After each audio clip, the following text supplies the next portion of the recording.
Karşılaştırırız, lakin Avrupa garoyumu hiç diğerlemiş. Olo Yunan hiç ne budu, Xitoy davlatları dost, literatürü dost ve hayır vakıfı o çarım bugün ki Sinan in Herodotik Xitoy o barak tutun da ko. Şu ustad. Ki Herodot in Simyan. Simaçhane var. Yani bu arada çizo dünya hazır kulaş antur Xitoyski مرکزی هم اقتصادی هم مالیوی و به تدریج غیر هوکزا و شخص کوچولی است. یعنی به تدریج باید خودگرا باشیم ده اگر ما مردم شرط باشیم. یا دیو مسئله جدید ما به مسئله که سالهای 20 جدیدیزم پیدا شد تولیدیم از نقطه نظر همیرزم بود. بعدی که پروسes‌های تشکلی نوعی ملت‌های روزانه تصورات اون وقت کدوم یکی جمله گفتم تو کی فرن اردوم از ماچو وجود داشت من مسلمان همین خطر توجیه دیگر بگیم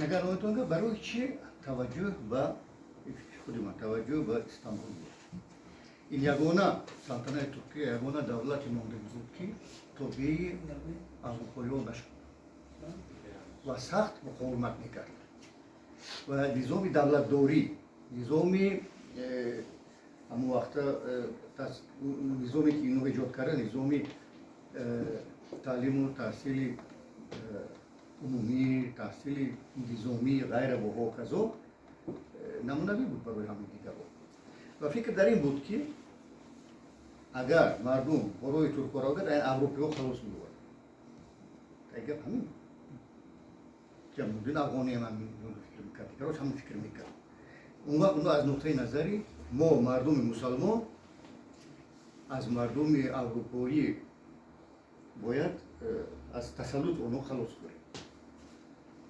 بعدتر چیزی که شد یعنی از حادثه‌های همون وقت بعضا از نقطه نظر خود همون وقت به او دادن لازم است همین برگردیم برای این چیزا طوری که خودتون گفتید آخرین گذشت ما سال 2010 بود نه به شوروی دخل داشت نه افغان پیش دخل داشت یعنی به تاریخ آذری خودمان در اینجا یک نقطه است در وقتی مثلا دولو اکایف مشکل نداشت در وقتی باقی هم چندان نداشت اساسا برای اتاقنبای سر شد یک چیز مهم است برای چرا ما مثلا پیشتر چندان به این پروبلم ها اهمیت نمیدیم گرچنده که خیلی در سالهای وقتی که دولو حکومتی دولو اکایف سوسودان گرفت از اون طرف آوازو بالاتر شد است که تاجیکان مشغول اکسپانسیای زاردولو یعنی توسطی بخشناندن و دیگر کارا تاجیکان میخواهند زمینهای ما رو میگیرند یعنی تا اون وقت که در کردستان دولت قوی بود دولتداری قوی بود مثلا هر که دولت شدن گرفت پروبلم رو پیدا شدن گرفت در سالهای 2000 از دوری که تقریبا از سال 99 به اون طرف طرزی که می‌دونیم مناسبتی ما با ازبکستان خیلی چگویی می‌کنه دشمنی نباشتم از سردم زیادتر شد یگانه راهی کار به درجه رسید که یگانه راهی برآمد بیرون از تاجیکستان و عالم وسیع در طرف چی بود همین کردستان شد نه راهی آهن توسط ازبکستان شد همه راه‌ها بسته بودند همین کردستان یگانه راهی بود که راه داشت هوایی مثلا زمین اوکی به مشکل هم چندان نداره خوب از بس که از چهار طرف محصور بودیم ما رو لازم اومد که هیچ نباشد با اینا یک تحمل کنیم بعضی و فکر من گفتگی با قولگی رو دارم همین طالبو گفتیدو یک چیز است با طالبو ما باید چی طور نظر باید دولت است عملا تقریبا همش نقطه غیر رسمی мо бояд ба Толибон аз нуқтаи назари давлати Тоҷикистон муомила кунем бо низоми Толибон, бо давлати Толибон, ё аз нуқтаи назари этнографии тоҷикои худамон чӣ муҳим аст? мо худамонро ҳам тоҷик як хел мешиносем, тоҷику Афғонистон худашонро як хел мешиносем. мо шоҳид будем, дидем, мо аввал афғонем, сони тоҷикем. дар он ин ақида аст. мо мегӯем ки мо аввал тоҷикем, сони ҳар чӣ дигар ҳастем ҳастем. як дигар фаҳмӣ нест дар ин масъала. лекин мо давлати Тоҷикистон, он тараф Толибон. Толибон ки тавонистанд абарқудрати Амрикоро шикаст диҳанд, ин чӣ маъно дорад? Ин маъно ин дорад ки душманӣ бо онҳо дар ҳамин вақту соат барои Тоҷикистон ҳамчун давлат суд надорад. Агар ягон чиз нох шавад, ягон кас агар ба гумон аст ки чандон ҷиддӣ тарафдори тоҷикҳо шавад. Яъне бояд бо ақли худамон кор. яъне гуфтани он ки Толиб ин асту вай соҳиби давлат аст. ҳамон як нависандаешон дорам, Ҳусайнӣ як роман навишт, машҳур шуд дар овард. ҳамҷо навишти мардуми 80% мардум агар тоифаи хеле тунуки зиёёнро ба ҳисоб нагирем, агар афкори мардуми оддии Афғонистон ба Толибон ҳеҷ фарқ надорад. 2.15 авнам гуфт дар романаш навист вақте ки Толибон вориди Кобул шуданд, мардум ҳамин хел аз задукӯрдои вохӯи худи муҷоҳидин ба дод омадагӣ буданд ки гуфтанд ки феълан ҳамтор ҳамчун мо дар созмон милали суол мекунем медонем ҳамаи мушкилоте ки Тоҷикистон дошт ба сарҳад баъд аз омадани Толибон, дар он қисмати сарҳади Толибон ки баромада буданд дар Тоҷикистон як тир намонда. ҳамаи мушкилот бо ҳамон қисмати Афғонистон ки зери тасарруфи Аҳмадшоҳ Масъуд буд, ҳамаи мушкилот то давраи Хусте. Баъди Хусте камби дигар шуд. Дигар ҳаминтур аст. мо тоҷикон роҳи баромад ба дунёи ба олами васеъ чандон зиёд надорем. яке аз онҳо ин давлати Афғонистон. агар тарафи ҷануб кард коҳокати роҳ кардан кори душвор, нисбатан роҳҳои дуруст ҳамон тараф аст. бинобар ҳамин ба эҳсосот дода нашуда, ақл фаромуда, прагматик шуда дар кору давлати худамонро бояд фикр. ҳар чизе ки ба ин давлат муфид аст, тақвият таҳким мебахшад, ҳамон кора кардан дар кор. дар ибтидои асри 20 забони тоҷикӣ аз замони қирғиз гӯянбар то баҳри Хазар буд.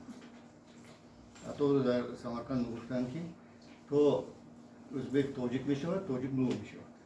яъне пеш аз он ки арабӣ хондан гузаштанд, аввал маҷбур буданд ки аввал забони тоҷикӣ хонанд, як чиз шавад. имрӯз ҳамаи ҳамин чиз махсус фақат ба ҳамин ҳудудҳои Тоҷикистони худамон аст. биноан ҳар коре кардан дар кор ки истиқрори ҳамин давлат аз байн наравад. боз як чиз аст, сулҳ мегӯянд чизи доимӣ, сулҳ доимӣ нест. сулҳ истиқрор як протсесс аст. ҳар лаҳза ягон мушкила пайдо мешавад ва ҳар лаҳза бояд ба он як ҷавоби лозима пайдо карда шавад. як протсесси доимии пайдо кардани ҳалли муносиб ба мушкилоти ҳар лаҳза пайдо шаванда. ҳар чақадар мо мушкилоти бештарро ҷавоб пайдо кардем, ҳамон қадр истиқрор зиёд мешавад. яъне як чиз сулҳ кардем, дигар ҳамин ки тамом нест, намешавад. биноан бояд ҳамеша ҳаракат кардан дар кор ки ҳамин чолишҳое ки ҳастанд, он таҳаддиёте ки ҳастанд, бовай ҷавоб муносиб пайдо кардан тавонем. ҳамин ягона роҳе ки мо доштем тавассути Қирғизистон, мо маҷбур будем баъдан ба ҳамон обгиримон ва хуб биҳем. ҳамин даста бо омадани Мирзиёев дигар шуд вазият, роҳи дигарам пайдо кардем, монам ҷуръат пайдо кардем ки акун ба ҳар як аз он тараф ягон ҳаракати ноҷо монам маҷбур ҳастем ки як ҷавоби муносиб пайдо кунем. ин аст. боз як чиз дигар фаҳмидан накун. то соли 2004-5-6 касе аз осиёи марказӣ ҷуръате надошт ба тоҷикистон нисбат ба тоҷикистон хуsusan баъд аз расидан ба суд овозашо баланд курд. Чаро? Баъд аз оне ки артиши миллӣ худамон ва نیروهای مخالفین یک شدن اینتگراسیون شد تاجیکستان بهترین از جهت تجربه تسلیح شاید اون نبود از جهت تجربه جنگبری در آسیاب نظیر داشت. خب از بین 20 سال گذشت. اون دیگر کارش دیگر شد. بنابراین حاضر مثلا کرگستان مثلا هیچ گو همون وقتا در فکرش نبود که با تاجیکستان یک لشکرکشی کنند. пайдо шуд то соли гузашта тақрибан ҷавоби дуруст намедодем. моҳи апрели ҷанг як рӯза буд ҷанг як рӯз ҷавон тоҷикистон бори нахуст бо тамоми нерӯш набоша дигар як аз худ аз худ як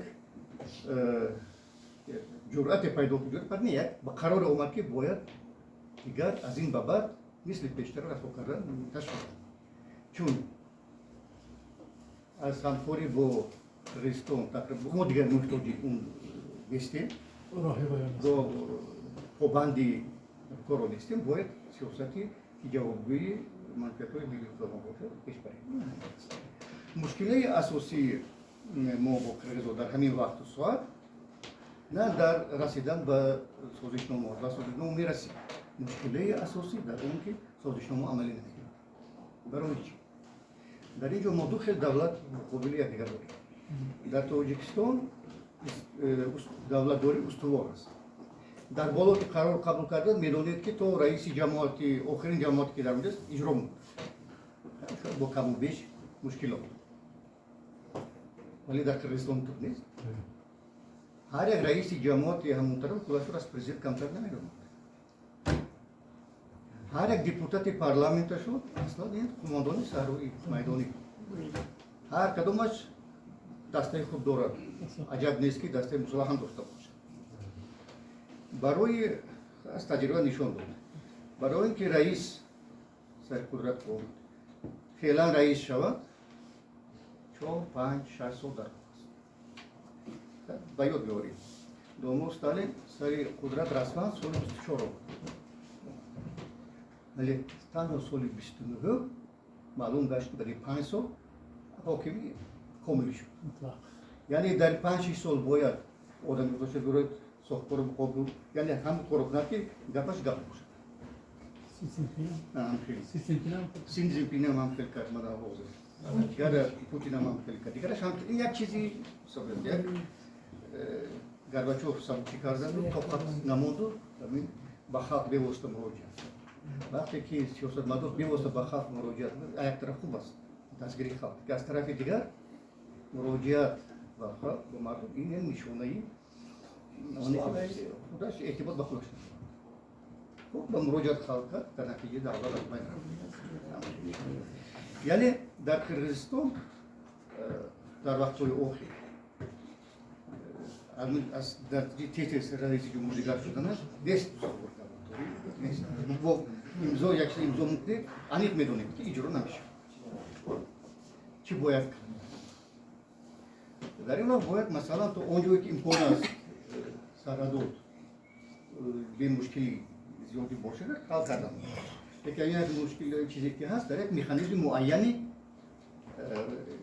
нигоҳ доштани як ҳолати осоишта ёфтан лозим аст. معلوم شده است که فعلا به یعنی یک مکانیزمی همین چیز ساختن در تو. ولی در اینجا با فکر من باید راهی همون چیزی که در به اتفاق آوردن تاجیکان و کرمان در وقتی یعنی شهروندی بود. پیش از همه باید اگر در یادتون باشه اساسی концептуалии сулҳу ҳамкорӣ дар рафти гуфтушунидоӣ дар чаҳорчӯби конференси Дартмунд. вақте ки мардуми ин тараф мардуми он тараф бештар ҳам ҳамкорсои худамон буданд бисёрашон. дар натиҷаи гуфта шуда ба хулосаҳои омаданд. соне худи ҳамун аъзоҳои ҳамун иштироккунандаҳои комиссия дар бадтар вориди комиссияи оштии миллӣ шуданд. дар мо чӣ бояд кунем? Мо як нав ҳамчун комиссия байни ҳадди ақал солфикрони ҳам тоҷику ҳам қирғиз як ҳамун форуми ташкил карданд. ҷамъият. Масалан, аввалан мо бояд дар байни худи мо тоҷико фаҳмидан дорем ки мушкилаи сарҳади қирғиз чӣ асту объективона хориҷ аз ҳар гуна авотиф ва ҳамчунин бояд дар он тараф ҳастанд одамое ки воқеъ бино намекунанд. Онҳоям фикр кунанд ки аз нуқтаи назари ваё чӣ бояд кард то ин ки ба як яъне бояд дар сатҳи экспертҳо коршиносон ба як хулосаи муайян омадан дар кор. Албатта на ҳамеша суханҳои коршиносонро султадорон ба инобат мегиранд, вале вақте як кор нашад ҳатман мегӯянд ки чаро ба мо маслиҳат надодед, чаро ба мо ягон пешниҳод накардед, мо худатона муттаҳам ҳамчун мешавад. Яъне омода буданд, чунки яъне як чизе ҳамин хеле монанд 275 метр буд шуда зурдаст ҳисобаш ёфта мумкин. Ин як тараф. Агар тарафайн қирғизу тоҷик дар сатҳи коршиносӣ ба як фикри муштарак биёянд, он тарафаш осонтар мегардад. Яъне ин кора ба роҳ монда. Аслан бояд мо ҳамсояшиносиро ба роҳ монем. Америка меомӯзем, куҷое меомӯзем, ҳамсоя якдигара намеомӯзем. Ӯзбекистон, Қирғизистон, Қазоқистон, Туркманистон ҳар кадомаш хусусиятҳои худаш дорад. ҳар кадоми ин давлатҳо хусусиятҳои худ дорад. Бубинед, писари ман он вақт дар вазорати корои дар вазорати хизмат мекард, адлия рафтанд Берди Муҳаммедов нав як сол ду сол сари қудрат омадем. Гурӯҳи корӣ рафтанд, баррасӣ кардани кадом як масъала. Ҳар як чизе ки ҷониби тоҷик пешниҳод мекард, Туркманистон ҳамон замон иҷро мекард, бо зиёдтарам мекард. худи туркманон гуфтанд ки мо ҳарон ин донлои мо ба осонӣ ба касе ягон чиз ёд кунам ки хеле барои шумо таваҷҷӯҳи хоса дорад. Як чизи оддӣ аст. Президент Эмомали Раҳмон ягона сарвари Осиёи Марказӣ буд ки дар дафни Туркманбошӣ иштирок кард ва то ҳамон вақте ки худи Бердимуҳаммадов раис эълон шуд, се шабам буд. Ислом Каримов дафнаш кунам рафта Ислом Каримов ҳама дигаро сони омад. Асри 21 лека анъана кор мекунад. Берди Муҳаммадов ба хотири ҳамин чиз ҳама вақт моғо намегуфт. Хуб, дунё дигар шуд, мо бо ӯзбекон нашудем. Кадом як вазифадори роҳи оҳан гуфт ки хуб акун роҳи оҳан мо тавассути Туркманистон дар кор сафири мо дар Тошкент не аввал як ҳамон як вазири ин гуфт роҳи оҳан чи як сухан кифоя шуд ки байни муносибати мо Туркманистон соли 15 буд. Яъне мо бояд психологии ҳамон мардум ки қарор қабул карда мешавад дар як давлатҳои ҳамсоя бояд як модел дар муносибат ба ҳама намешавад. Ана ҳамин чизро бояд ҳамсояшиносиро ба роҳ монда шуд. Хитоям ҳамтур. Чаро ягона сафири ки муваффақ гашт дар Хитой Рашидов буд. Чаро? Чунки вай корманди собиқи ҳам камсамолу ҳам ҳизбу ҳам ғайраву ҳоказу ва медонист кадом дар ва кадом вақт тахтах кардан дар кор боки чӣ тавр гап задан лозим аст. Натиҷаашам ҳам чандин миллиард овард ҳамин роҳҳо ин ва шуд тавассути қисматҳои мо бевосита вазифа монд раиси ҷумҳур ин иҷро кард. Вале бо такя ба дониши худ ва ба оне ки унҷо коммунистҳо ҳастанд монам собиқшӯравӣ мекард психология мо медонист. Дигар сафирои мо муваффақ надуд ва дараҷаи яъне ҳамин чизҳо хеле нозуку муҳиманд, ҳамин чизро бояд ба инобат гирифт. Нисбат ба ин феълан лозим аст миёнаравӣ, лекин ба гумон ки Ӯзбекистон миёнаравӣ намзад ба миёнаравӣ хуб бошад. чунки дар тоҷикистон дар дилашон чандон боварӣ надоранд. яъне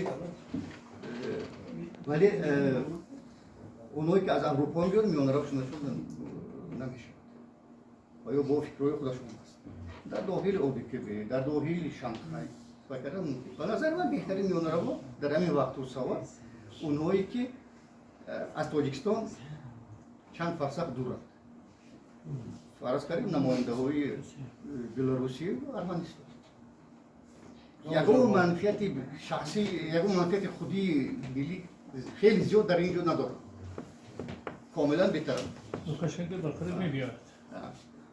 то масъала агар як масъала гурӯҳи ташкил ман аммод буд ку дар мо дигар чизо буданд нозирон албатта инҷа ҳам мушкили сиёсӣ ва ҳам мушкили низомӣ Нет, Дартмунд хеле нас кормида. Дартмунд кормида. кор мекард дар инҷа мушкили ҳам сиёсӣ ҳам низомӣ яъне одамои масалан рӯбини низомӣ дар чӣ кор мекард ино сабт мекард аз кадом тараф масалан созишнома вайрон шуд аз вақти созмони милали муттаҳид буд объективона буд то объективона буданд хусусан аз он ҷиҳат ки як сарвари аввалигидашон генерал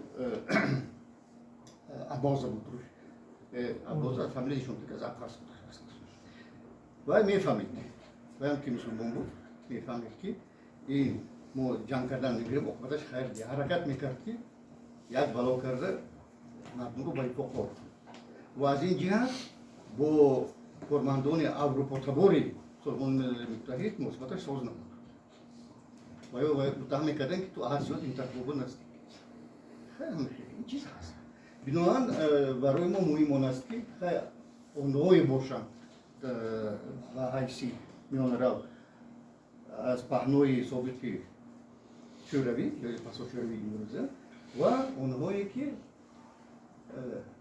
ба ҳеҷ ваҷҳ абарқудрат нестанд ва онҳое ки баъзе мушкило аз сари худашон гузаштааст ва онҳое ки аз тоҷикистон дуртаранд назари ман ин чиз хуб мешуд агар миёнарав гӯем агарам ҳар кас ки аз дохили минтақа ҳаст вай ҳатман гирифтори мушкилоти минтақа ҳаст манофии минтақа ҳаст манофии ба ҳам номувофиқаш ҳаст бинобар ҳамин аҷаб не ки ба ҷоҳои осон кардани кор печиdatар мегардад баъзе ҳамин мулоҳизаҳои ман дар ҳошияи Ташаккур. барномаи шумо Teşekkür ediyoruz.